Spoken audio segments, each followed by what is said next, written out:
வணக்கம் மக்களே, welcome to Yuvan petrol channel.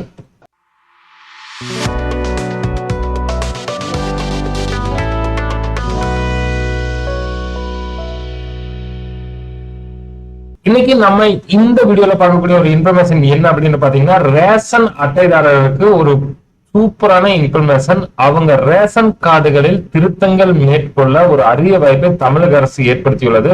அதுக்கு எப்போ என்ன அப்படிங்கறத பத்தி இந்த வீடியோல பார்க்க போறோம். வீடியோவை ஸ்கிப் பண்ணாம கடைசி வரைக்கும் பாருங்க. நம்ம சேனலுக்கு ஃபர்ஸ்ட் டைம் வந்துக்கிறீங்கன்னா சேனலை மறக்காம சப்ஸ்கிரைப் பண்ணி பக்கத்துல இருக்கிற பெல் ஐகான் அமைத்த மறந்துடாதீங்க. வாங்க நம்ம இப்ப வீடியோக்குள்ள போகலாம். இந்தியாவில் உள்ள ஒவ்வொரு குடிமகனுக்கும் ரேஷன் கார்டு என்பதை விட ஒரு மிக முக்கியமான அடையாள ஆவணமாக உள்ளது.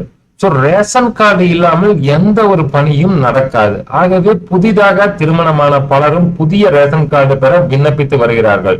இந்த நிலையில் குடும்ப அட்டையில் பெயர் சேர்த்தல், பெயர் மாற்றம், முகவரி மாற்றம், தொலைபேசி எண் மாற்றம் மற்றும் புதிய குடும்ப அட்டை, புதிய தொலைபேசி எண் இணைத்தல் என உள்ளிட்ட பல்வேறு விதமான தேவைகளை தமிழக அரசு குறை தீர்க்கும் முகாம் ஒன்றை ஏற்பாடு செய்துள்ளது.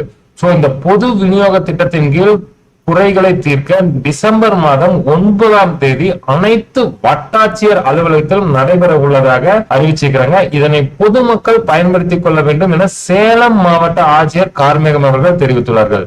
டிசம்பர் 9ஆம் தேதியானது ரேஷன் கார்டுகள் திருத்தங்கள் மேற்கொள்ள வட்டாட்சியர் அலுவலகத்தில் நேரில் சென்று உங்களுடைய திருத்தங்களை மேற்கொள்ளலாம்னு சொல்லிக்கிறாங்க.